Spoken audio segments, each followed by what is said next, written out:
Audubon 2456.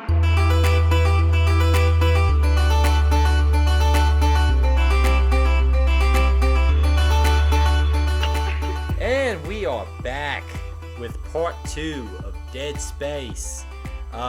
It's still technically the creepy season. It's past October 31st, but it's still technically the creepy season. I did finish Dead Space on Halloween, so I feel like I fully embraced the meaning of this episode. Michael, did you finish the game on Halloween? I beat it on Tuesday before Halloween, so I think that was the 27th or 28th. Yeah, I feel like did you it was play still a creepy spooky season? Did you play a creepy game on Halloween? I don't think I played anything yesterday. Man, you had to see this. You should have lied. Just come up with like I played Fatal Frame or something. Come on, for the show, Michael. Do it for the show. Already introduced, Michael. Introduce yourself. Hi, Michael. I've been on the show since the beginning. Yeah, but we always got to make it nice and easy for new listeners to understand the differences between our very distinctive voices. Who's jumping in on part 2 of the Dead Space discussion? You think they would start on part 1 and then get a feel for us there? You know, Michael, don't talk about the analytics to the employees. Employees? Yeah, whatever, man. It's a long day. I was up real late on Halloween, and now I'm trying to get myself up and running. As you can tell, Nick is not with us. You know, we talked about last time that he's going to sit this one out. I'm still convinced it's because he was scared. I don't care what he says. He was scared.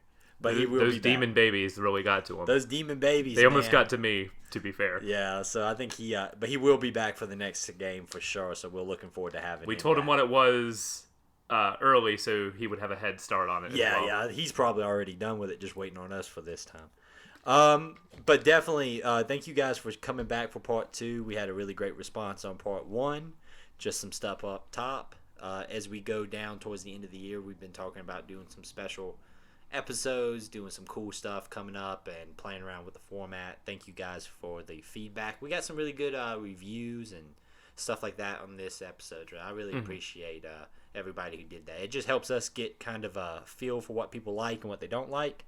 So definitely feel free to comment on any of our social media stuff, reviews on iTunes. The biggest thing that we always say, tell a friend. Tell a friend about the show. That's all I ask. I don't ask for your money yet. I ask for you to tell your friend. Michael. Yes. Jumping right into things. We finished Dead Space. We did finish Dead Space. Overall, how you feel about Dead Space going into this second part? Overall,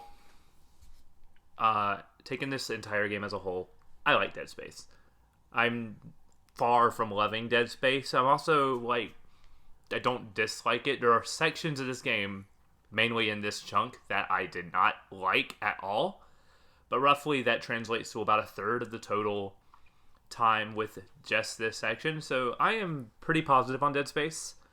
I like this game. I don't think it'll be a game I ever go back to at all. I want to eventually check out Dead Space 2, maybe Dead Space 3, just to see why that game is so divisive. But you know, I like Dead Space. I said when we said that we were going to do this series that I was like, I'm a Dead Space fan. And I remembered a lot of things about Dead Space 2. I remembered a little bit about Dead Space 1 in a really positive way. And Dead Space 3 I remember nothing positive about. Replaying Dead Space has kind of put the series back into a context for me. And it's at the point now that I really feel like I need to go fiddle around and play 2 a little bit and see if my memories line up with actually how I feel about the series. Because while I enjoyed playing through this, I did, it didn't leave me the same way that my memories thought it would. You know, I remember this series being a really big deal for me and really liking the first game and definitely liking the second one a lot. But here, there's parts of it that really felt like a slog. I agree, absolutely. Yeah. Mainly chapters 9 and 10 were just so dense. We'll talk more about it later, but just the encounter design, I think, in 9 and 10 took like a nosedive to the point where they weren't structured as interestingly as they were in the first half. It was just like, let's just put some guys in a room and you can't leave the room until you kill all the enemies. We talked about this with Alan Wake. which is a game that we all really like. Oh, yeah. Well, Alan Wake got to a point where the combat stopped feeling like it was intentional. Like, one thing I remember bragging about in Alan Wake is that everybody who you fought had a reason for why they were where they were. So, like, you would fight people at the gas station. It was the gas station attendant guy that you were fighting. And they would have dialogue, Yeah. like possessed dialogue that kind of reflected what they were doing. Like we talked about, like what you're in the woods and there's a hunter saying, "It's rabbit season there," as he's like hunting you down with a shotgun. We really remember that it was rabbit season. But yeah, and that was something we really bragged upon. And then at the end of the game, that kind of went out the window, and it was just people, like everywhere that you were having to fight. And it really kind of made the game more of a slog. I think Nick really brought up that it really kind of made Chapter 5 of that game really difficult for him to enjoy. Mm-hmm. This kind of fell into the exact same thing, where in the first few chapters, the enemies are not all over the place. When they show up, it makes sense. I feel like they're intentional. I feel like somebody really thought out why this enemy should attack me right here. And this second half, there's spots where it's just like, hey, here's 20 guys, because we need to give you a big fight. And in a survival horror game where a lot of the tension is being low on ammo, it's like all of a sudden every wrong shot you do is a substantial increase in chances that you're going to have to replay this entire section over again. Like if you waste one shot on the line gun, oh, you lost your chance. This encounter is a lot harder for you now, which on paper for a survival horror game, that's great. Every bullet counts, but just in these like monster closets where they just lock you in, that's not fun at all. Not that every game needs to be fun, especially horror games, but there's a point where in chapter 10 where if I wasn't playing this for the show, I might have just quit and been done with this game. You really bring up a really good point about ammo consumption. Okay, so I was looking at the achievements after I beat this game, just to see kind of like, I always look at the achievements. I still like achievements. And there's an achievement for playing the entire game with the only weapon you use is the plasma cuddle. And I'm gonna give you kind of like Eric's grand secret for how he got through this game, because I got through this game in like 7.5 hours. Like, it did not take me long at all. I think it was about an hour behind you. I think it was somewhere between 8 and 8.5 hours. Yeah, and you did bring up a good point before when we were talking that you don't think that counts deaths, and I'm pretty sure it doesn't either. So if there's any deaths, I don't think it counts. But the game has an achievement for just using the plasma cuddle. Around chapter, I think 8, beginning of chapter 8, late 7, the only thing I used was the plasma cuddle. I fully upgraded it, and only bought ammunition for the plasma cuddle. It gets the job done. Yes, it does. Because if you don't do that, the game gives you ammunition for all the guns, but not enough of it for like one particular one to be really fully kitted out. And you're basically in a situation where I never have the ammunition for the gun I need. Like, I have a ton of flamethrower ammunition, but I don't really need that for most of the game.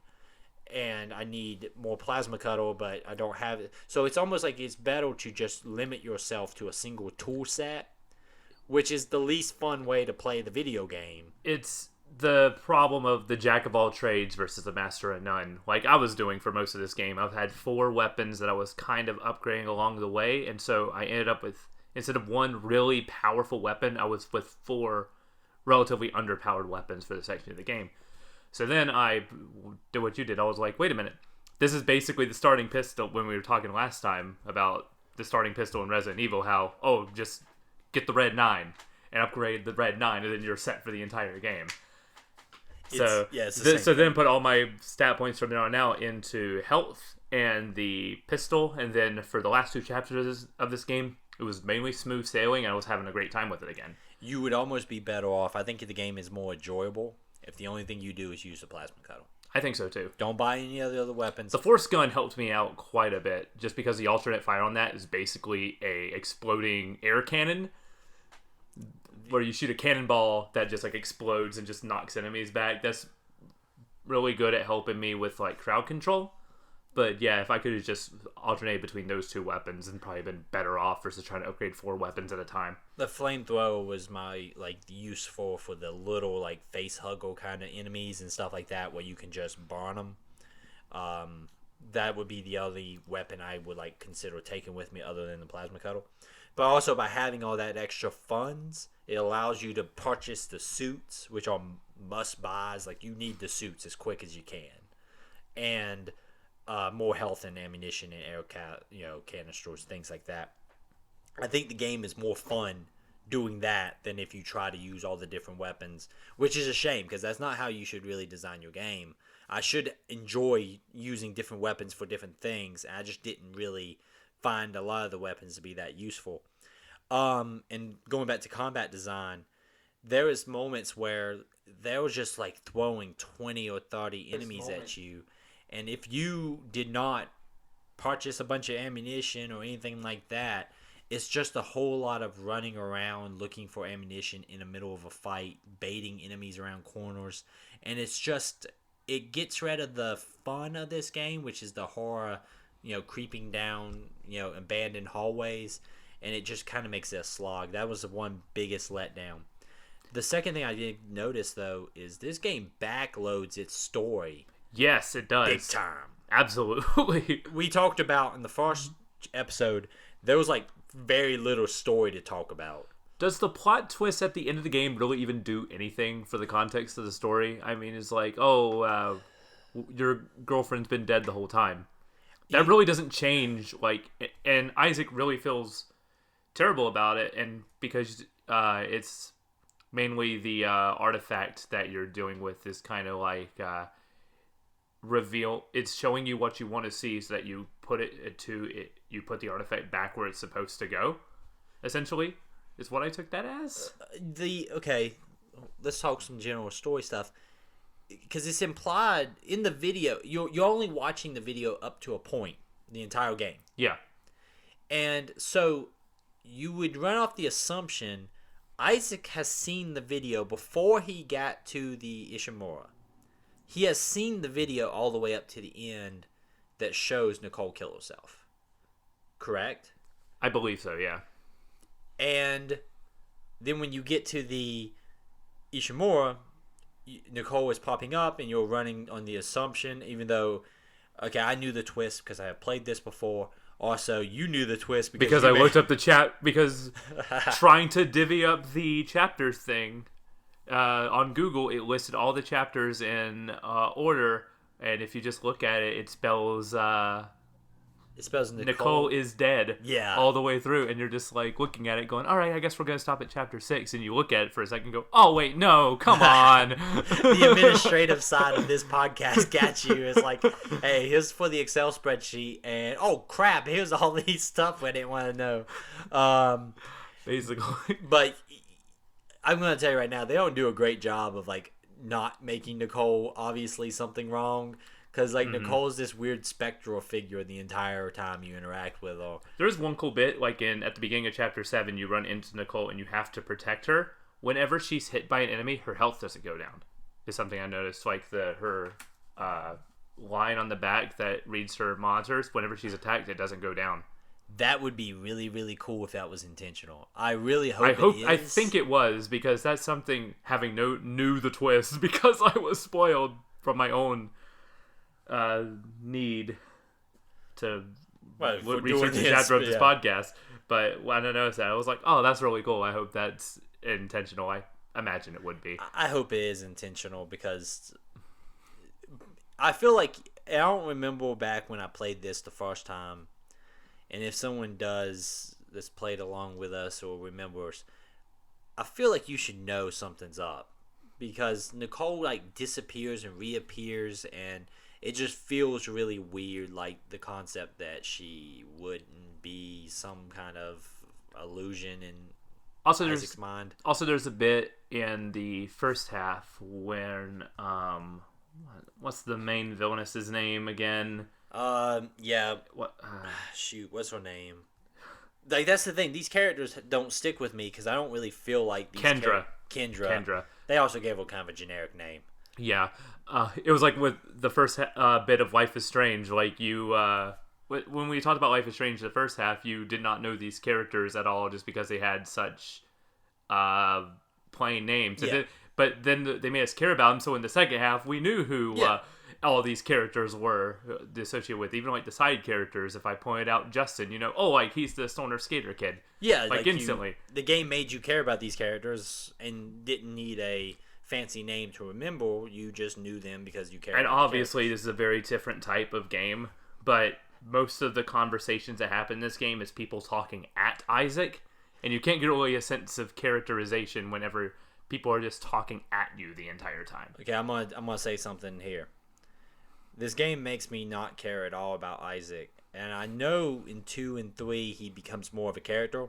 There is a moment in this game when you are revealed that Nicole is dead to Isaac, and it's the only time the character ever does any emoting. He puts his hand on his helmet and shakes looks, his head and goes, "Oh no!" Basically, it looks so dumb. It looks so dumb. Like Isaac has met his lost girlfriend that he cared so much about finding, and showed no emotion at all. Isaac has been betrayed by Kendra. Isaac has had all these things in front of him, and at this one moment he shakes his head, and it's just like, this is so freaking lame. Like, oh my, it really bummed me out. But those things about this story that's so back heavy that I like. Kind of going into this section, the first 6 chapters we talked about that it's just repairing the ship, mailing around the ship. Chapter 7 is when you are you see Nicole for the first time, so you get the vibe that she is alive. And at this point you're also going to destroy an asteroid that is being held on the ship, basically, that's preventing you from sending a relay beacon out to get help. You're trying to send a message out like, hey, help get us off this ship. There is some cool stuff in this chapter when it comes to the asteroid. There's a cool kind of process in which you're shutting down parts of the system and then going out into space to shut down stuff, coming back in. There's a lot of cool stuff like the timing puzzle that you have to do to jump on the asteroid to get to the other side.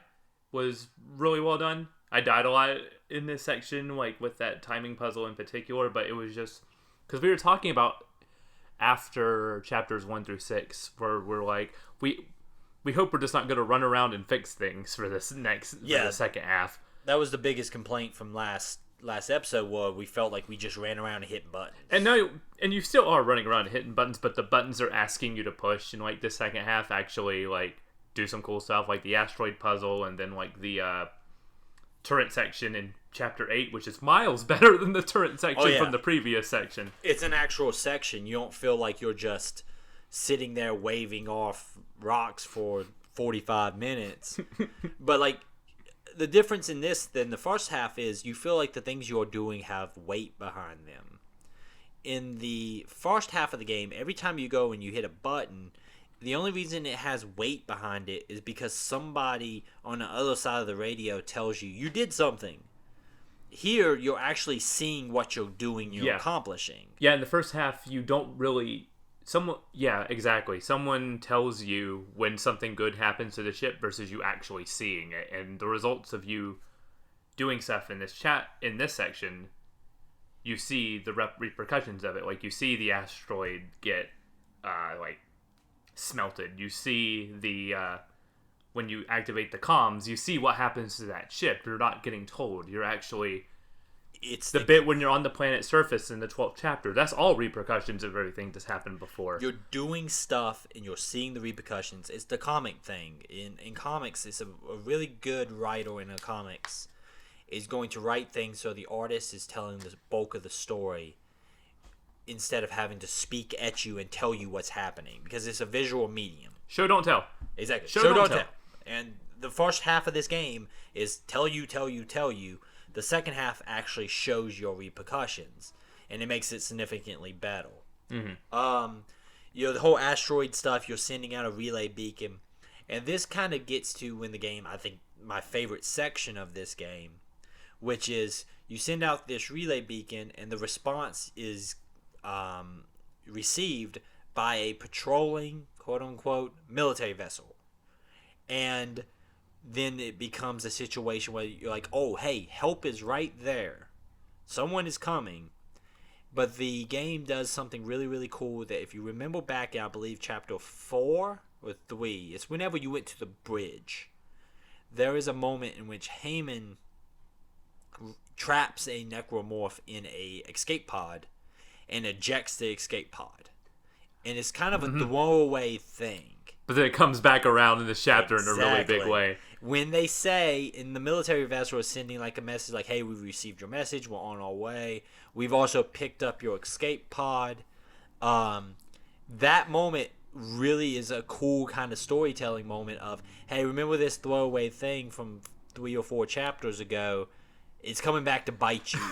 Like, you released this escape pod, and now it's going to ruin your one chance at salvation. Because they know there's a distress signal, but you can't like send out a physical message to them. So they're just going off the assumption, escape pod. Obviously something found the ship, but we need to go to the escape pod because obviously that's where they are. Yeah. Don't do that. It's the idea of like, hey, well, but it makes sense for them to pick up the escape pod. But in order to, why wouldn't you? Yeah. But before you do that and you activate the comms, you do the satellite puzzle, which I really liked, where you have to like kind of figure out which of the relay dishes were the working ones and kind of put them in the row. I like that puzzle a lot. That's actually after you get the military message, because what it triggers is you have to go do that to try to send a message back to the military telling them not to open the escape pod.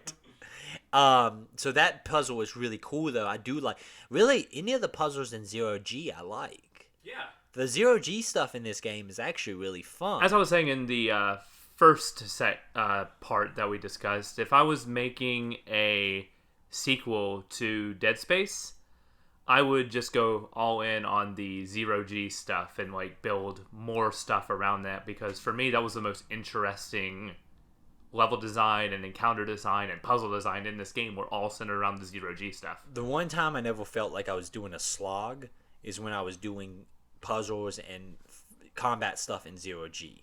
Because 0G feels unique, but also the puzzles can be kind of simple, but because you're in 0G, they add an extra level of challenge, because you're having to be very vertical thinking and thinking in a three-dimensional space instead of just on a even playing field, Mm-hmm. So that moment when you're relining up the communications satellites, if you were doing that just running around and picking up things and putting them back down, it wouldn't have been that interesting.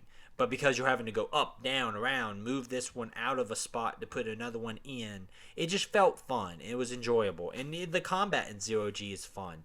It takes away the ability to hear enemies coming. Like I was talking about, I was playing this with a really good set of headphones. And with a good set of headphones, you can track enemies by your hearing, which is cool. But in 0G, you lose some of that. Mm-hmm. Because you don't hear as much in the 0G as you do in normal. So enemies can be right behind you. You can't really hear them as well. This whole chapter is the puzzle stuff is really fun. 8 might be my favorite chapter in this game. Yeah. There's a bit where it's completely inconsequential, but you're riding a little like minecart to get to the comm section, and there's no enemies there, but you just expect there to be. Because like it's shaking, it's like because it's shaking, the lights are flickering, so you assume something's going to happen, and then when it doesn't, you have that breathe a sigh of relief. So when you're going back, you're doubly nervous, like, oh man, there's gonna be something here, and then there's not. It's just a really fun fake out. I thought. What I love about this whole those sections is it's moments where the ship feels different and unique. Mm-hmm. You need more stuff like that. If you're all going to set something on a single location, the worst thing you can do is have everything feel the same. Mm. And so much of this ship feels the same. But little stuff like that is when you can see, like, oh man, this is very unique. I feel like I'm in a different part of the ship, experiencing a different thing. And those are like the moments where the design comes through really positive. But the problem is getting to those moments is a slog because I'm wandering down the same dark hallways. I want more, uniqueness, and I think that is something that 2 does, because 2 sets it on a station, on a space station that has like a population there. And I remember several parts from Dead Space 2 in which you're in like the hospital section of this space station. You go to one point, you're in a like a daycare for the space station, which is a creepy freaking part, man. This sounds very interesting. Goes back to my theory that my entire love of Dead Space is based around my remembering 2, and 1 was upgraded by 2 in my theory. So I mean, that makes sense. Probably need to go back and fiddle around with 2 a little bit and see if this still holds. But is 2 the same like chapter design as this? Like each section is kind of cut off, or does it take a more like open? Because I feel like I want to say a Metroidvania style would kind of fit Dead Space. I don't think it's a Metroidvania style, but I think there is a little bit more openness. I would have to look back. I was meaning to do some Dead Space 2 research before, because like I said, I've played the game, but I just need to refresh my memory on it. Yeah. But this whole section is unique because also it ends in the turret sequence in which the military ship crashes into the Ishimura. And because obviously they didn't get our message about not opening the escape pod. And this is a unique spot because it's the first time we get to get off the Ishimura and go to that ship. And that ship is different enough that I really enjoyed the part about going to the military ship. Mm-hmm. And also some little bit of like story stuff here. Everybody's acting like the military ship is just like randomly on patrol in this like restricted sector. But when you get to the military ship is when you realize this military ship is built for warfare. They are fully locked, loaded, and ready to go. And they have information. You pick up like some text logs about how like they have information about the Marker already on board that ship. So they knew stuff before they're playing it off like they're just responding to a distress call, but they know what's going on. They know about the Marker. They know that something's going on at least. Military ship also has one of the boringest kind of objectives, which is just collecting a bunch of nav cards for a ship for a it's collecting a bunch of nav cards for the shuttle, correct? On the that's right. I believe it's something like that. It's collect like 4 of these things kind of objective, but navigating the military ship was really cool. There's a lot of environmental hazards going on. There's one section in particular that I really enjoyed in which you are entering a barracks and you're having to move the barracks around to navigate through the barracks. Mm-hmm. It's in chapter... That might be chapter 9 where you do that. Yeah, Either way, that's a cool section. Mm-hmm. But the whole military section on chapter 8 and 9 is really, really cool. I enjoy being on that ship. This is chapter 9, sorry. And this is also where you're introduced to a new character that kind of pops up out of nowhere. He's Dr. What's his name? Dr. Keene? Dr. Keene. Was he not the villain from like that chapter 4? No, that was a different doctor. That was a different evil doctor. Yeah, because he pops back up. This goes back to none of these characters really strike me as interesting enough that I really like dug in and really. At this point I had completely checked out of the story, which is weird because this is the point when the story's like actually trying to become a. I come back around in the 11th chapter whenever you're like prepping the ship for like launch and everything, and then Kendra betrays you and all that. I was in the stuff involving the artifact. That stuff was really interesting, but like again, just I had no investment in Isaac. I had no investment in like any of these characters at all in the story. So I just checked out of the story, which I probably shouldn't do for a book club podcast. Well, no, but I mean, first and foremost, while we're a book club style podcast, this is still a video game. Gameplay and stuff like that factors in heavily. Mm-hmm. But if your story doesn't give me enough reasons to care, I'm going to check out, plain and simple. There was one puzzle I also want to bring up. Before you get onto the military ship, you have to clean up some radiation. The radioactive ball puzzle? It's just big green balls They couldn't make those a little bit more. Do you not feel like that's like a placeholder? Like an untextured object or something. Yeah, just add some green glow to it. Perfect. That's what we're gonna go back and what were those things? They were just radioactive balls. It says that one of the ship's weapons was damaged in the crash, and it's the parts of the weapon. So I imagine they have like some nuclear missiles or something on board the ship, but.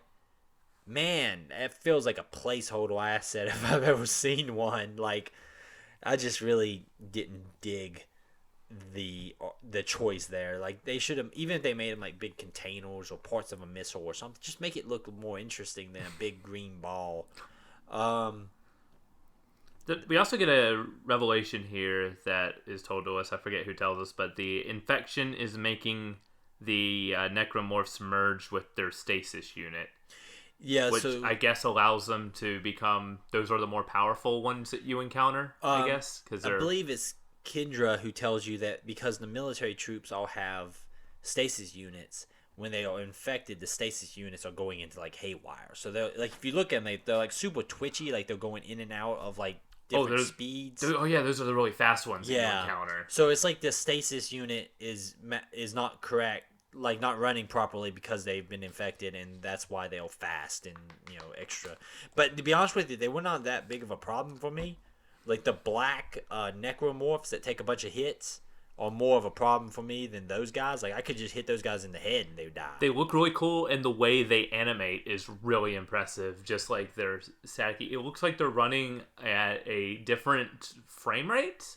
I could be wrong on that, but just the way they like are moving and everything, like it. They definitely looks really well. They definitely look like they're like. I think you're supposed to get the feeling that they're like going in and out of stasis constantly. Mm-hmm. So that's why they're like they look twitchy. Yeah, but, that part was cool. No, like, yeah, everything involving like the design of the enemies and how you take care of the enemies, it was awesome. It was just whenever they just place a bunch of different types of enemies together in the same room. Was when it becomes a problem where you're having to deal with, cut the arms off this enemy, cut the guy's legs so he doesn't spill the things. Oh, this guy's constantly charging at me. In theory, that's good game design. Mm-hmm. In theory. Like, if you've played, I'm trying to think of let's use the Gears of War franchise, all right?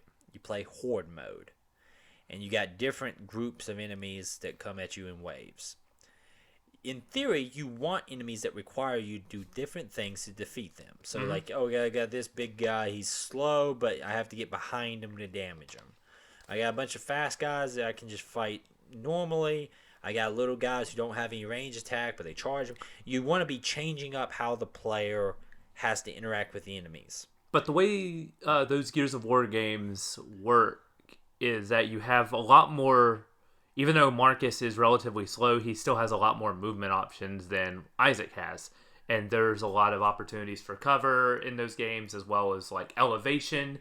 In two major rooms that I absolutely hated in this chunk of Dead Space, they're just big open rooms with maybe a pillar or two in the middle. So Isaac is about as mobile as a toothpick.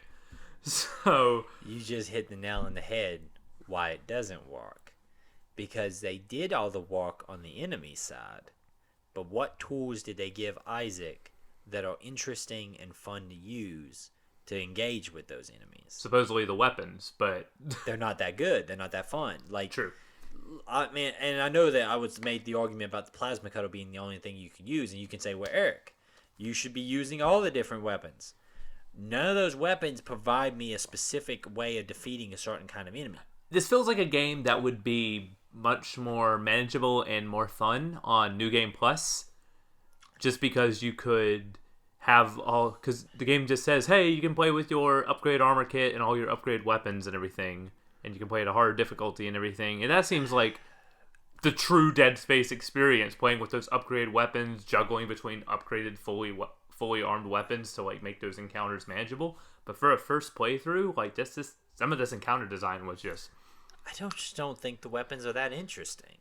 You think about the line gun, right? Mm-hmm. It's a big version of the plasma cutter that's slow. Pretty much, yeah. Okay? The force gun was kind of cool. Yeah, force gun's kind of cool. the plasma rifle is just a assault rifle. Flamethrower is really useless against a lot of the enemies because they can kind of keep attacking you through it. There's the charge gun that I forget the name of, but you literally just hold it down until it turns blue, and then you shoot. Yeah, I just don't feel like... The boss gun. That was the boss gun. Like, I feel like you want to throw a room full of a bunch of different kind of enemies at me. I want to have fun tools to engage with them. I'm all for games where combat requires me to switch my weapons constantly. I'm doing this, I'm doing that. I got to freeze this guy. Let me tell you about Doom. You want to talk about Doom? Let's talk about Doom. Doom does that to the perfection, all right? Mm-hmm. Like, a lot of people don't like Doom Eternal as much as Doom 2016. I think those people are crazy. Doom Eternal is literally a constant dance of I need armor, so I hit this guy with the flamethrower and then shoot him and get the armor. I need weapons, ammunition, so I'm going to chainsaw this guy over here. I need health, so I'm going to do a glory kill heal. You're constantly doing this, that, and the other. And those rooms, that you want to do challenge rooms in Doom Eternal, I'll play those all freaking day. Because the enemies are unique and different, and each one provides a different kind of problem. And it's about figuring out on the fly, this is what I need to hit this enemy with. It's not about guessing. You know how to defeat each one of those enemies. By the time you get to the Slayer rooms later on in that game, every single enemy in that Slayer gate, I know how to kill. The problem is I'm having to do the dance and do it right and move and hit my targets to eliminate each one of those enemies in the way in which I need to do so. Mm-hmm. I have all the tools. Now I've got to figure out how to use them. Dead Space, in these heavy combat sections, here's a bunch of problems. Your tool set's not that interesting, and boy, is it kind of... You're kind of just doing the same thing to all of them in a different way, but they just all come at you a little bit different. But to play devil's advocate, this is also a very, very, very different type of game than something like a Doom Eternal. This is more of a slow survival horror game. Yeah, but I feel like the logic of combat design is still there. If you want to throw a bunch of problems at me, my solutions need to be interesting. Mm-hmm. No, that I don't need to always be able to run around real fast. Isaac can move slow. But, like, okay... The stasis on enemies, right? To freeze them. Other than freezing the enemy in place so you can make the shots more accurately, you're still doing the same thing. You're cutting off limbs and freezing it. You're just freezing them, making it easier. I was looking forward to, in the first half of this game, you get your two stasis abilities, the freeze and the... It's the kinetic, you can move. Kinetic, yeah. I was going to call it the control ability. But in the you get those two so early that you assume it's safe to assume that you will get more later on, and that would open up some combat design. But no, you get those two. You can upgrade those two to make them the range on them a little better. But that's it. I'm also going to play devil advocate real quick because I can hear people screaming. They're going to say, "Eric, you fool! Doom came out 2016. All of these games came out late, or Dead Space was earlier. You shouldn't be holding them to the same standard." Let's talk about some games real quick then. Halo 2. All about engagement distance. Also a very different type of game than this, though.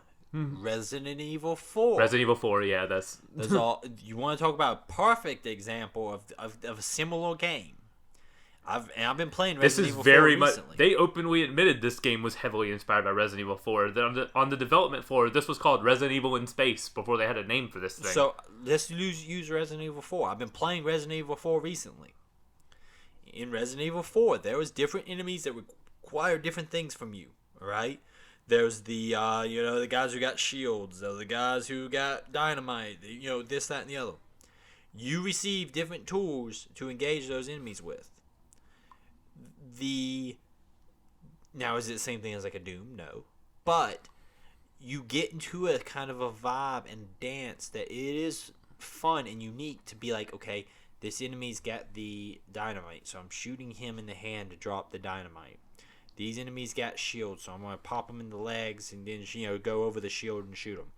There was a dance, and there was a vibe, and there was a system in how you take out the different enemies. Plus, Leon is a lot more mobile. I mean, on foot, he's basically the same as Isaac, but he can kick ladders down. He can jump off buildings. He can do a cool kick to kind of knock enemies back if you need to. You shoot an enemy and you stagger them, and you can do the roundhouse that can take out other enemies. Or, you have grenades. Just getting real simplistic here. You have flash grenades and, frag grenades. Those tools in which you have as Leon.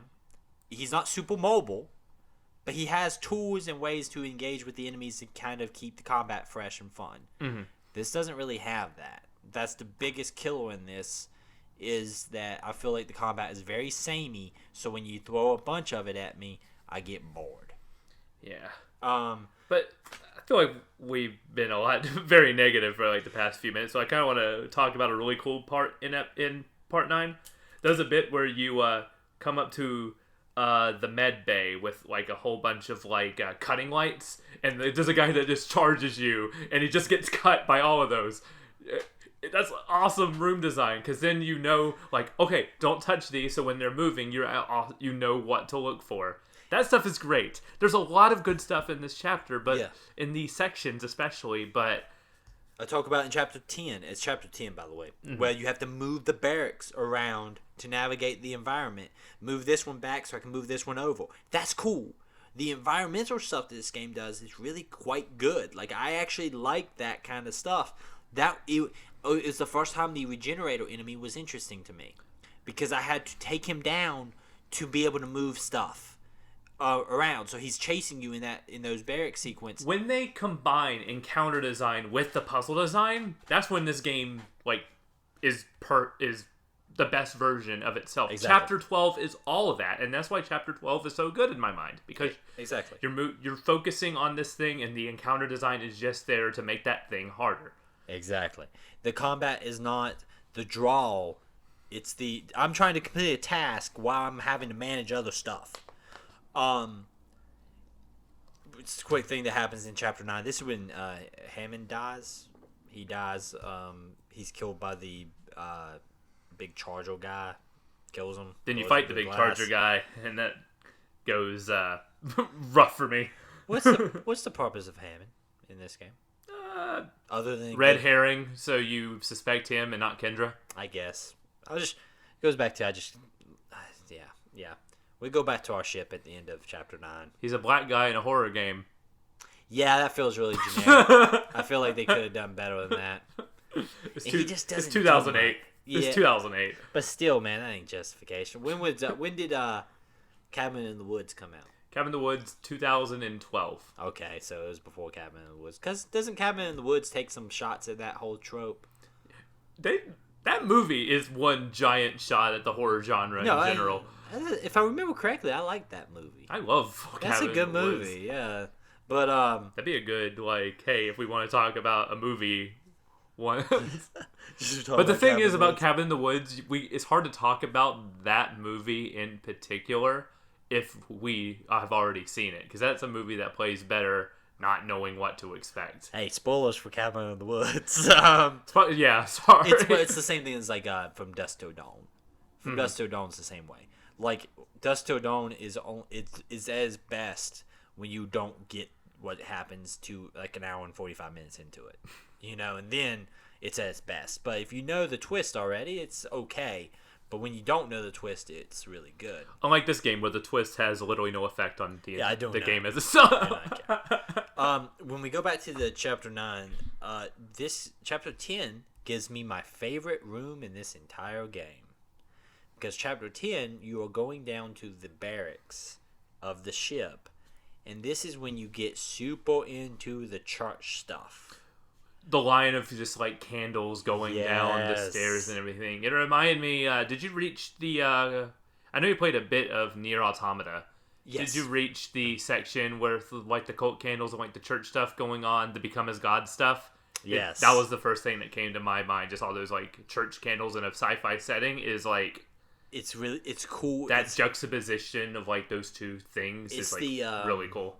It's the Sisters of Battle in Warhammer, where you're mixing like very science fiction with very like old school like gothic religion, and there's singing going on in the background too. It's Twinkle Twinkle Little Star. Was it again? Yeah, I couldn't tell if it was that or if it was like just choir.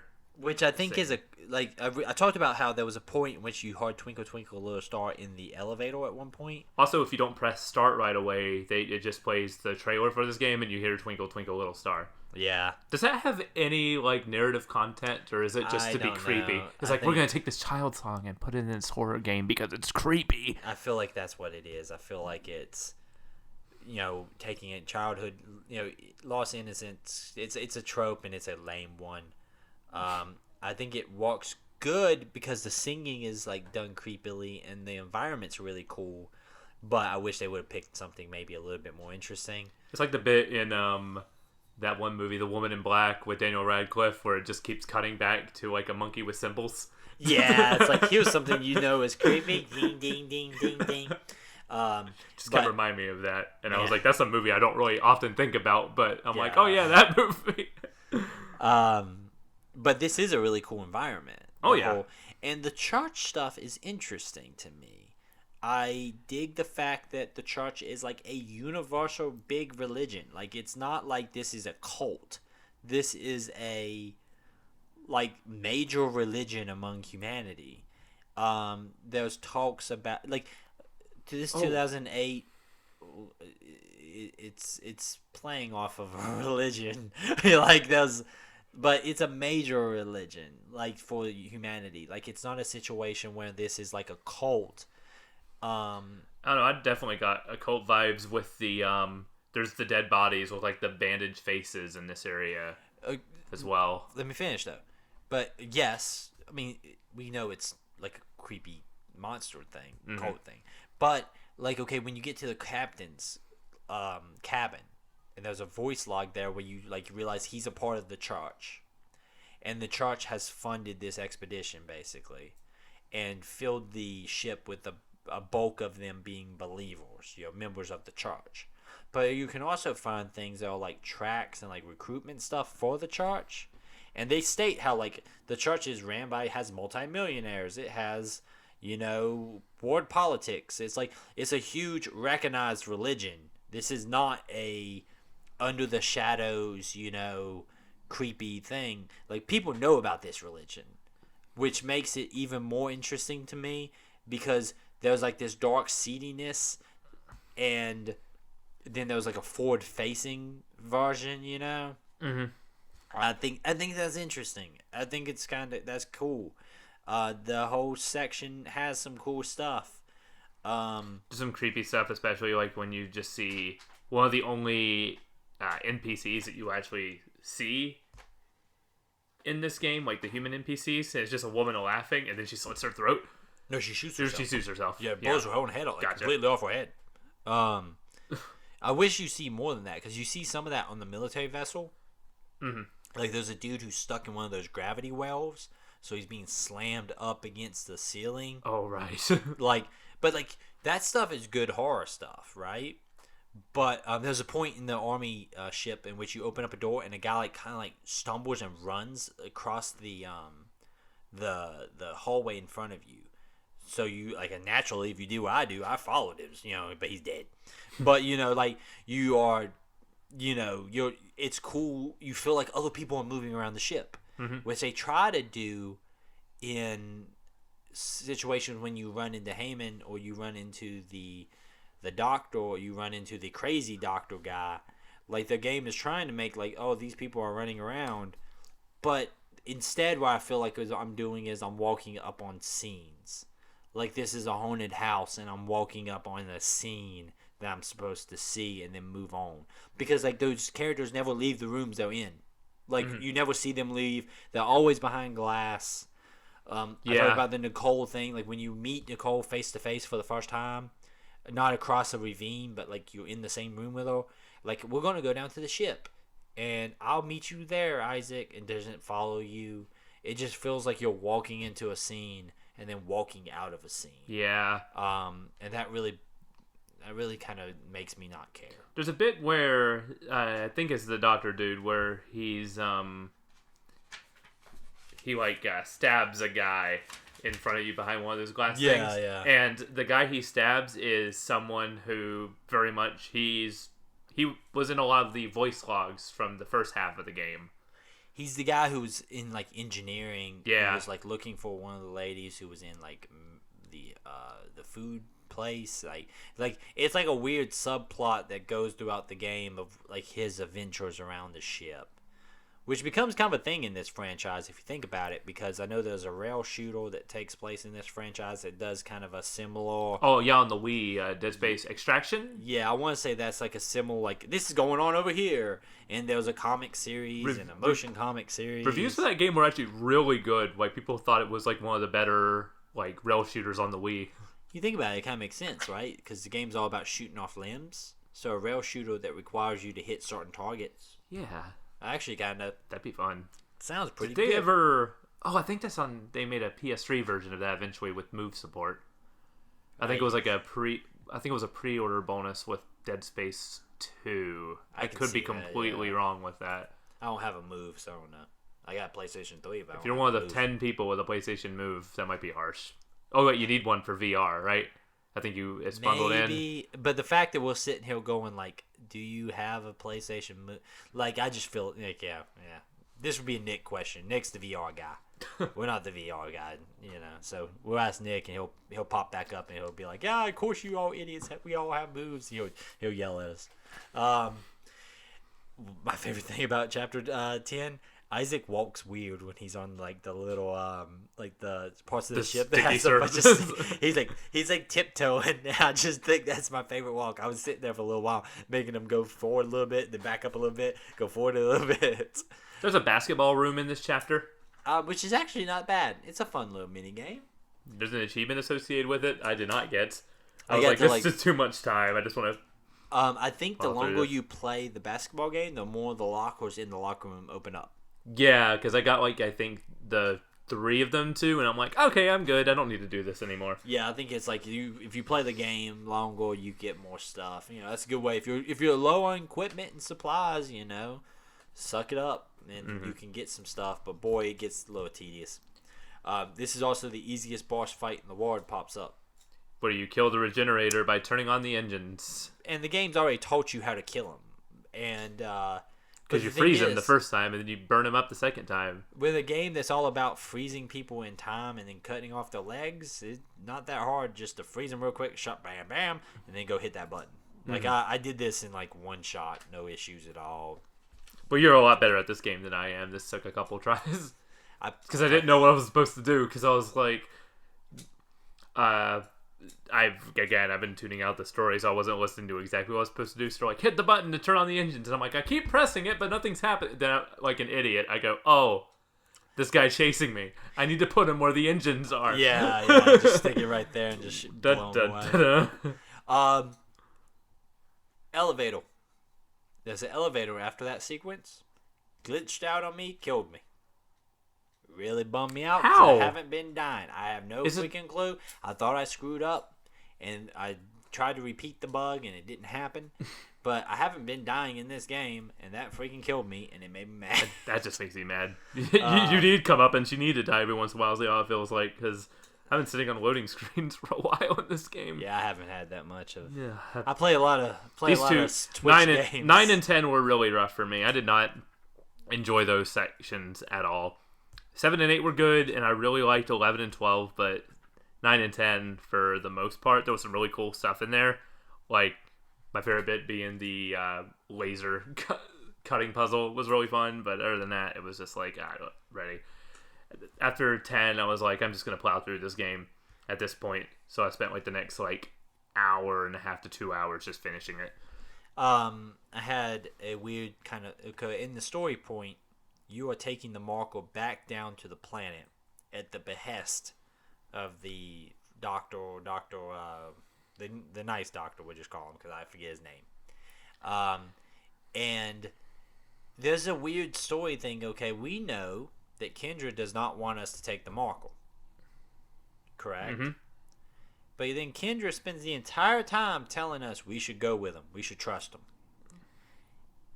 And it just feels like... It feels like at this point, Kendra takes a massive back seat. Okay, like, it never explains why Kendra's seeing her brother. You know how, like, she talks a lot about, like, I saw my brother again. And I guess that's supposed to... begin to elude you that something is up with Nicole because you're the one you're seeing her. It's like, that's on my brother again. That's impossible. I guess, but like, I feel like they could have done something with Kendra to make me care about her more than when she betrays you. I feel like they could have done a lot of stuff about the story in this game to allow you to care about what's going on. But maybe that's my argument. This point, you're loading the marker up just to take the marker down to the planet. You're just doing more engineer stuff. We're like, all right, we gotta load the ship. I mean, at this point, it's like comical. Yeah. It's just like gotta. But again, Isaac is not like some military guy. He's an engineer, so it makes sense that the whole game and its objectives is built around trying to get this thing up and running so you can get out. Let's do some jumping real quick. Mm-hmm. You go get the marker and you move it up some elevators. You get the thing to the ship. But here's the weird thing. Okay, so you get the thing to the ship. You go to board the ship, and bam, the guy gets shot right before you get on the ship. Mm-hmm. And you realize it's Kendra. She steals the marker. She just leaves. The ship, just like that. She just gets on the ship and goes. I'm like, just all right. Takes it. I guess that's why she didn't mind you helping, because she was just going to steal the ship anyway. Yeah. And it's like, haha, Isaac. Then it was me all along. Villain monologue is my note for that, just because it's like, I was doing this for my own benefit. It's the same thing as like in every horror movie, the one who betrays you is always like someone who's always in it for money, like, or their purpose, like in Alien. Like, it was just like, oh, we need to preserve the alien. For the company. So it's always like corporations always end up screwing everybody over, and that seems to be the case in... Like, she's taking the marker. Okay, let's talk some story, and there's some lack of logic here.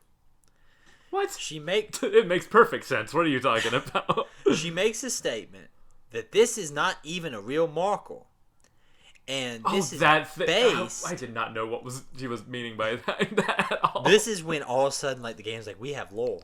And I'm like, okay, cool. Where has it been? I love lore. I love me some lore in video games and movies and books and dadgummit. I love lore. But boy, does this come out of left field. No, this is not the real marker. Not at all. This is a man-made marker that's based on the original marker. Which is from Earth, Michael. We found the marker on Earth. And this marker was a man-made one. And it was tested by the military. And then this section was locked down after the test, because it made a giant tentacle monster, apparently, is what it did. I don't know what else it did. And the marker kept that thing in check. But when the illegal mining operation, which was really being ran by the church, because the church knew about the marker and was sending people to go recover the marker, so the company thought they were doing an illegal mining operation. The church thought they were going to receive the marker. The military had the marker there to keep the monsters created by the marker that's not really the marker in check. All of this happens, and Kendra's job is not to return the marker to the planet. No, she's going to take the marker, even though she's working for, I guess, a shady government thing. I'm so glad I checked out, because if I was vested in the story and all this nonsense happened, I would have been angry. I'm just sitting there going, okay, if she's with the government, wouldn't she want to take the marker back down to the planet? If she's with the church, wouldn't she want to take the marker to the church? But she's not with the church. So she's with another third party. So it reeks of that yelling, aha, it was I. It's like, I did not know you were even here, bro. My entire note for this whole thing was villain monologue, because that's all it is. Just like, let me tell you about how I planned this from the beginning. And you're just like, I don't care. And her voice changes to be evil. Like, oh man, it's bad. I'm surprised she didn't appear and just had one of those stick-on goatees or something. And my favorite thing is, like, she escapes. What are we gonna do? And then Nicole's like, come here. So you go back up to her room. You just tractor beam it back. That was gold. That was beautiful. I was expecting her to be, when you go in, I was expecting her to, like, be like, have pie on her face or something, be like, uh-oh, but she just jettisons the escape pod out of it. I was disappointed that she wasn't just there going, I didn't think you would get this far. Like, I thought that you would bring it back and like a monster would jump, or like that'd be good too, or something. But like, long story short, like, you just bring it right back. That was hilarious. I laughed. I put my controller down and laughed whenever it's like, let's just pull it back in. It's such a bad, like, you idiot. Oh, it's so bad.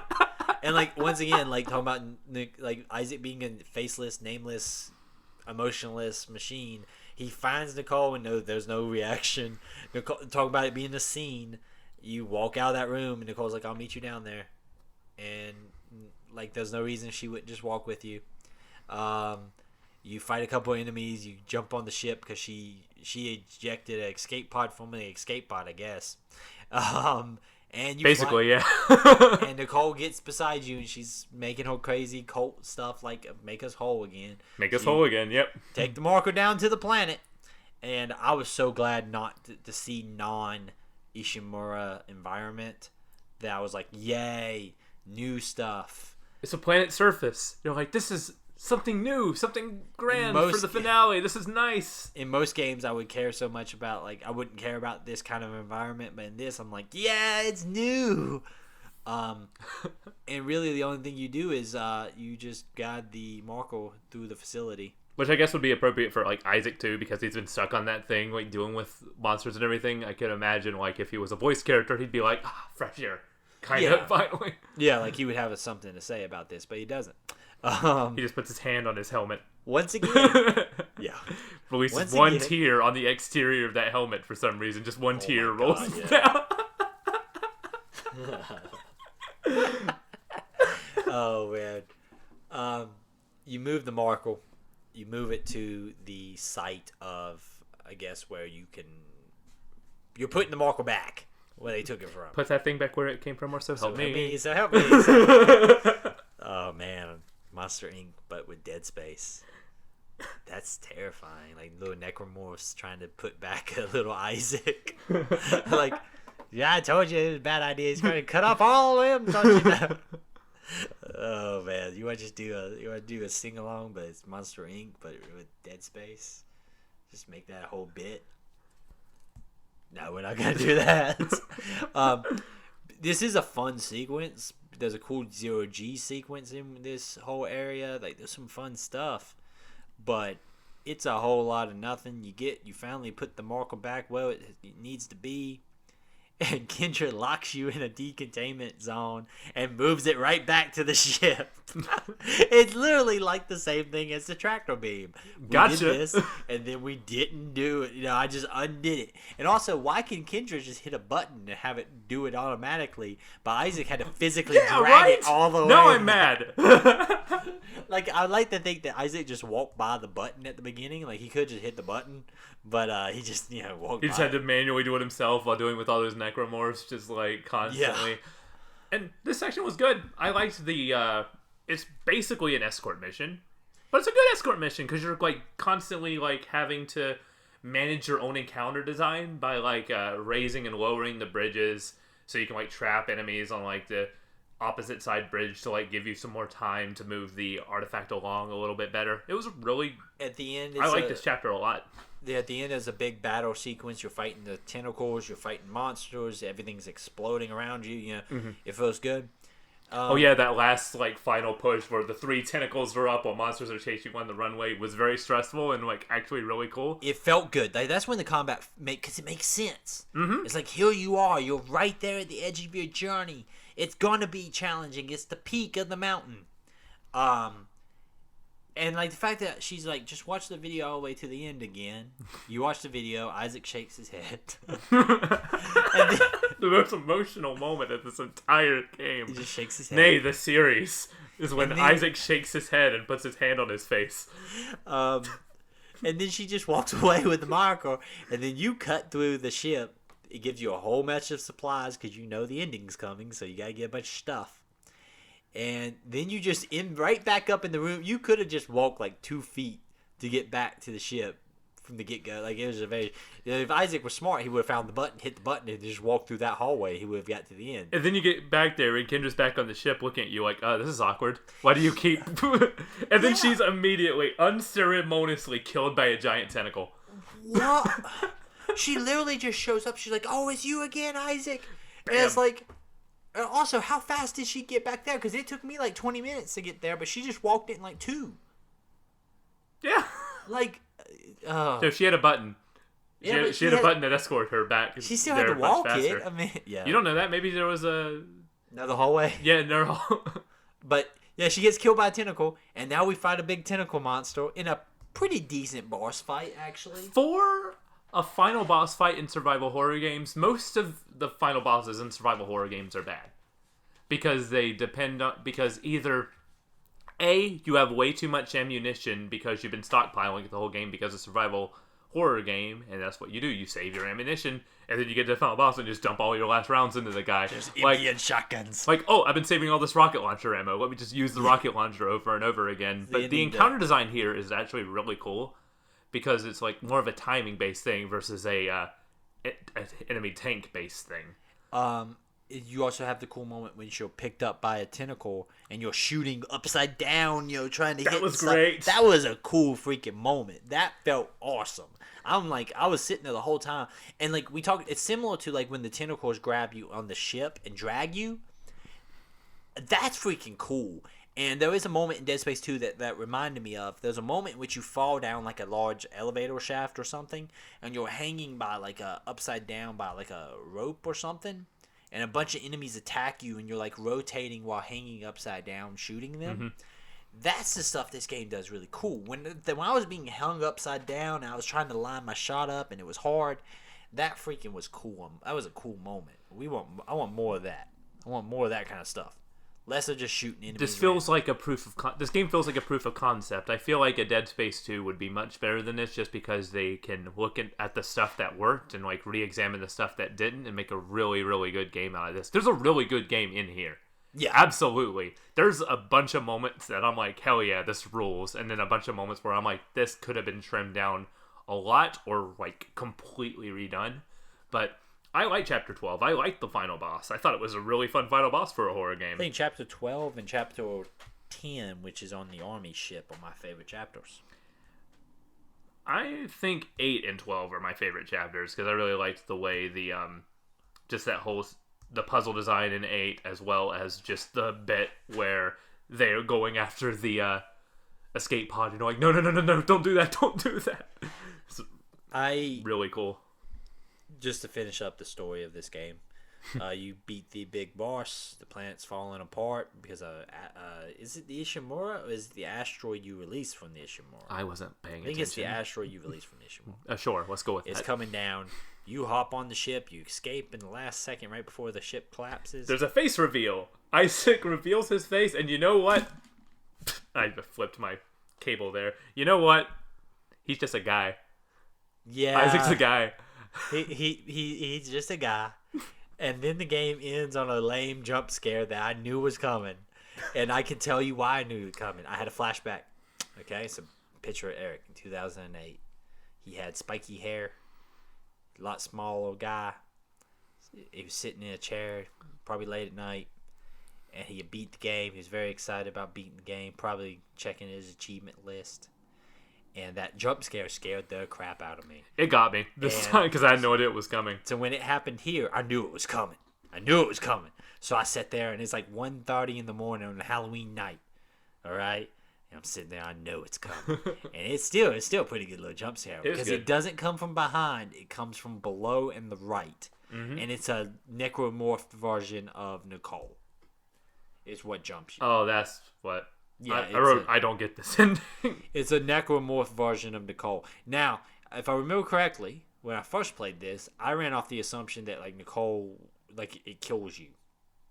Because I didn't know if it was... But then Dead Space 2 happens, and you're like, oh, I guess not. Then Dead Space 2 happens, so I guess it does. So does Dead Space 2 start with you fighting on this one ship, Necromorph Nicole, or does it cut to, like, a while later? Dead Space 2, I want to say it starts with you being picked up by a ship taking you to this big fancy space station, and then you start in the medical ward. Because I remember there was a sequence in which how you get the plasma cutter in Dead Space 2 is it's not like a tool, it's like a tool for cutting bodies open, like a surgical tool. Mm-hmm. And you're tied to the table when a necromorph is in there trying to kill you, and you're trying to get yourself free to get the plasma cutter at the last second to shoot the necromorph. Mm-hmm.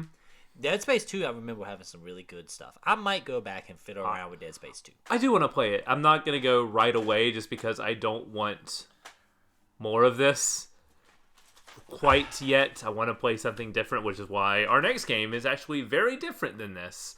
Before we go to our next game, we need to kind of... Final thoughts. I like this game. I think it's a really good proof of concept, as I was saying, and I think I would like a Dead Space 2 more. I don't think, at least anytime soon, I would want to go back and play this game again. If I want that survival horror fix, I'll just play Resident Evil 4 for like the 4th or 5th time. But or, if you really want like a really good survival horror fix, the Resident Evil remakes are really good. Resident Evil 7's very good. Yeah. There is good Resident Evil, even Dead Space 2. Like I wouldn't mind playing that at some point. Just I would think my memory says Dead Space 2 is better than this, but it's been rocked a little bit. This is not a bad game.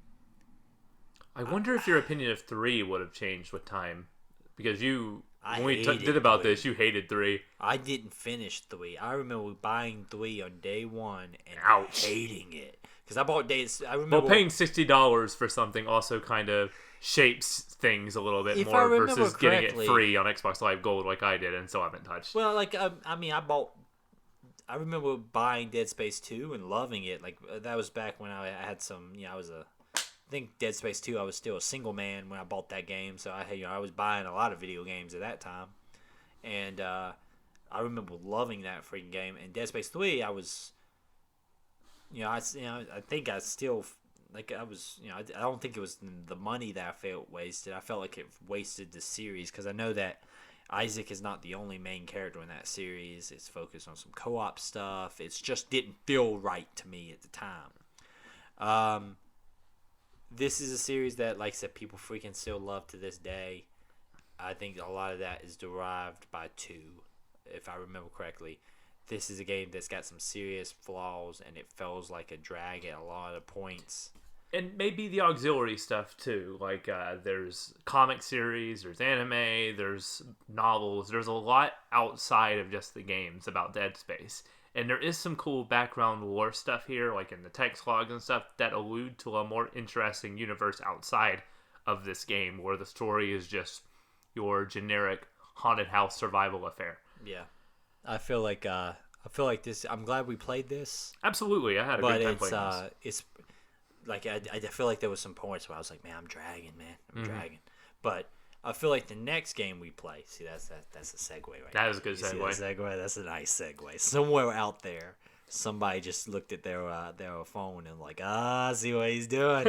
See what he's doing there with that segue. So, Eric, do you know what the day after Halloween is called in Mexican culture?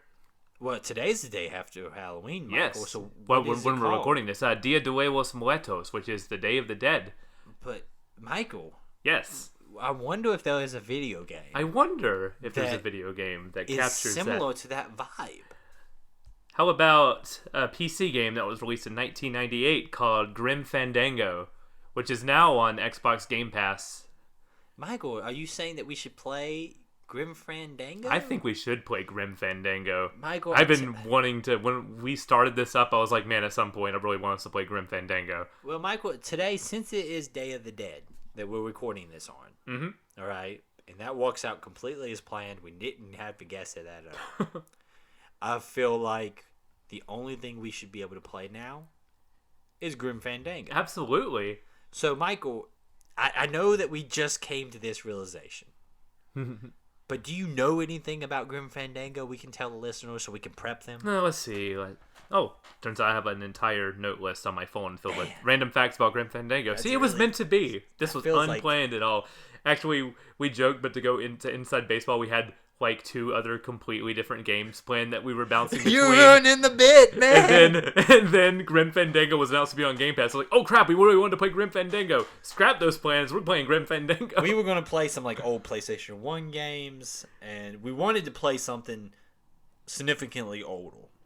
We've been in this PlayStation 2 to Xbox 360 era. We've played some modern games.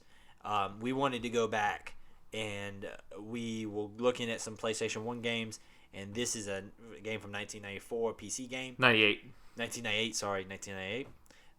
It's an older game, and it's a game that is very influential and a part of a generation that I did not play this game when it came out. I was not really into very PC few games. people played this game when it came out, and I will actually get into that because this game was developed by LucasArts and was directed by industry veteran Tim Schafer, a name that even if you don't play a lot of adventure games, you've probably heard the name Tim Schafer. He's the guy behind Double Fine now and a lot of those old LucasArts adventure games. He did Psychonauts.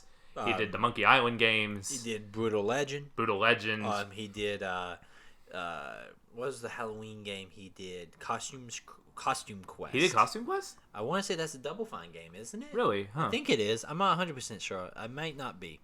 But he definitely has a big thumbprint on the gaming industry for sure. Absolutely. And this game takes place in the Aztec Land of the Dead, but with a film noir influence. So it combines kind of like the 1940s and 50s film noir with the Land of the Dead in a very interesting way. There's no other game that looks and feels like Grim Fandango. No. And it was developed using the new Grim or Grime engine, which was based on the LucasArts Sith engine from the Star Wars Dark Forces games, which would later become the Jedi Knight games. This is also fascinating. This is a time which LucasArts games are making non-Star Wars games, if you think about it. That's fascinating to me, because now, like, towards the later part of LucasArts, that wasn't happening, really. Yeah, it was... When you think LucasArts, you think Star Wars games and adventure games, and this game was kind of the beginning of the end for the adventure game genre. This game features a stellar voice cast, including Tony Plana, who was in Monk, 24, and JFK as the main character Manny Calavera, and Maria Canales Barrera, who is a well-esteemed voice actor. She played characters in Danny Phantom. She was Hawk Girl in the Justice League cartoon. She was Hawk Girl? She was Hawk Girl. I freaking love that Justice League cartoon. I'm not afraid to admit that. She was great in that Justice League cartoon. And yeah, she plays Meche in this game, and she's a very prominent character. So this game has an incredibly talented voice cast, mostly consisting of Latino Americans, so excellent voice cast here. I'm very excited about this game, man. Yeah, and this game's failure was seen as the beginning of the end for the PC adventure because it was very, very critically acclaimed, but was a commercial failure and was kind of the beginning of the end for the adventure game genre. They weren't selling as well on PC. This was kind of like near the dark times of PC. This was post Doom, Doom 2, Quake, and all of that. So this was kind of...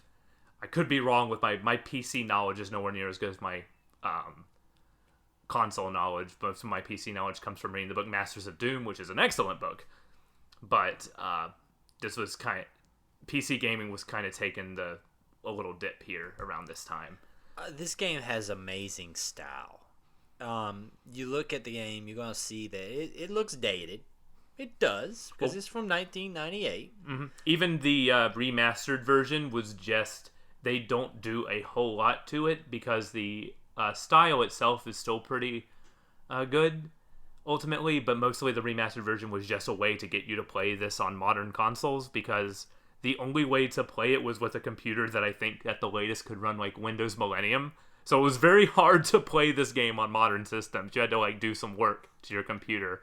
So when they announced this version, it was like, oh, finally, people can play Grim Fandango again. You know, I talked about how I enjoyed Dead Space being a non-super story-heavy game to do for this show because it was a chance to really delve into the systems of a game on this kind of format. This is going to be a kind of a unique one because this is a genre that is very different than a lot of the games today. The old-school adventure game genre, it has some links to games like would you say it has some links to like the games like the Life is Strange? Absolutely, because those games are more modern adventure games. They streamline a lot of the puzzle stuff and only focus on story. There's a lot of puzzle stuff here in Grim Fandango, which is why I will say if you're playing this game for the very first time, like I know you and Nick are going to be playing this game, and someone who's only played half of it, because let me tell you, the puzzle design in this game is very much 1998 computer adventure game. So play this with a guide. Don't be afraid to. You might be thinking like me, who tried to play this 5 years ago. Oh, I don't need a guide. I can figure this out. Don't. If you didn't grow up with this style of game, this is going to be so obtuse, so confusing, and I don't want you to put you off playing this game because the story in this game and the world of this game is absolutely worth seeing. Play with a guide. Play with a guide. One of the things we talk about this show behind the scenes and what we enjoy about this show is we're trying to do a show that really delves deep into gaming as not only as a pastime, as a hobby, but also into the history of it and kind of hitting highlights of things that we want to, either big moments that we feel need to be revisited or moments that might be kind of off the mainstream path. And this is a little of both. Even though it kind of is off the mainstream path, this game won 1998's GameSpot Game of the Year. Yeah, I mean, this is not an unrecognized game, but it's something that I feel like if you are someone of a certain generation, of a younger generation, you probably are not aware of this game extremely well. If you are aware of it, you're only aware of it from like top 10 old school games you didn't play or whatever. It's on a lot of people's I'll check that out eventually list. Is a chance really to get into a kind of a historical look at gaming, and this is one we really wanted to do. I agree with Michael. We're going to put into the show notes of this episode the a guide that I believe Eurogamer. It's mostly spoiler free, like it's all in order, but the stuff in bold is like, here's how to do this section, so you know what to look for as the stuff that you could most likely get stuck on. This is what I'm going to do. I'm going to tell you how Eric's going to play this game. I'm going to sit there. I'm going to try to complete every single one of these puzzles without the guide. Guy's going to be scrolled down with it, and if I can't get it in a reasonable amount of time, I'm going to use the guide. Yep, exactly. Because I don't want to get hung up on something that's going to take away my ability to enjoy this game because of 1998. And you're going to say, Eric, what's the difference on like a modern game? Modern games, I think I hold them to a little bit of a different standard because I can go into one of these adventure games and say from the get-go, yeah, they shouldn't be this obtuse. But from a historical point of view, that's the way these games were. And I'm going to take that in consideration when I play them. Compared to if I have a very obscure, obtuse point in Dead Space or something like that. Yeah. Does that make sense, Michael? Absolutely. Right. Like, this is a game that you want to... If you didn't grow up and were in the era of that game, I imagine it's very hard to, like... Because if you're only playing like adventure games, you're going to be kind of in the 1990s. You'll be kind of versed on like the language and the obtusity of that style of game being in it. But being outside of that for like almost 30 years at this point is like games don't play that way anymore. Yeah, they don't. It's not fair, I think, to look at it from this perspective and try to not hold it at that level. So for sure, man, I really Man, I'm very excited. Yeah, I'm excited. excited. This game is available on pretty much everything now. A PS4, Xbox One, Switch, PC, iOS, Android, Mac, and Linux. And because if you're planning on getting a new console in these coming weeks, it's going to play on the PS5. It's going to play on the Xbox Series X. This plays on the Vita. I have the Vita version of this game. I don't have a Vita anymore. But I could play the Vita version of this game if I wanted to. You could do that. Also, it kind of connects to the PS3, and I have a PS4 version of this game, even though I don't have a PS4. I was just looking, and it goes, you can play this on any of the PlayStation platforms. I'm like, oh, cool. So I think I'm going to, even though it's on Game Pass, I think I'm going to play the PS3 version just because I bought this in 2015 and haven't beat it. So I kind of want to beat it on the system I paid money for it 4 or 5 years ago. Otherwise, I'll feel like I wasted that money. Hey, man. Also, if you're interested in these games on Game Pass, they've put Day of the Tentacle, and they've put, I believe, 2 other ones of these like late 90s LucasArts adventure games on there, which is a cool kind of addition. It's something on Game Pass that like I wouldn't think is like it's not a needle mover, right? Like They put Rainbow Six recently on there. Rainbow Six Siege. I've been trying to download that game for so long. I've had so many problems trying to download all 60 gigs of Rainbow Six Siege. But like they add that to the service. People are going to be like, "Hey man, that's a big thing to get on Game Pass." These probably get overlooked, but these are the kind of games I think Game Pass really highlights very well. This and indie games. Mm-hmm. Well, hey, you got nothing to lose, man. You got nothing to lose. Download it. If you don't like it, uninstall it. Uninstall it in an afternoon. They're short downloads. It took you, they ain't going to take you any time at all. So you can just hop on there. This game is 4 gigabytes. That's a godsend. Yeah, 4 gigs. Games, you'll freaking be done downloading by the time you get up, go get yourself a drink, and come back. So, yeah, you got nothing to lose. Give it a shot.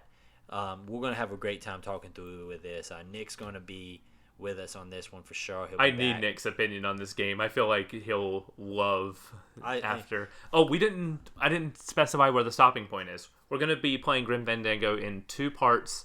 This game is divided basically into 4 acts. There's no hard act cutoff, but this game is divided into 4. It's a 4-year journey. So we're going to be playing after the 2nd year. You'll know the 2nd year because of a pretty reasonable change in style.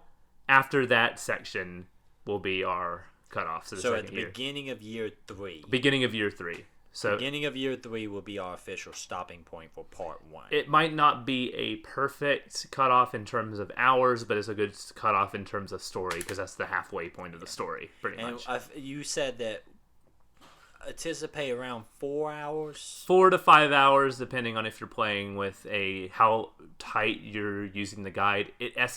How long to beat estimates this game at about 11 hours or so, but all of the walkthrough videos I've looked at are about 4.5 to 7 hours total.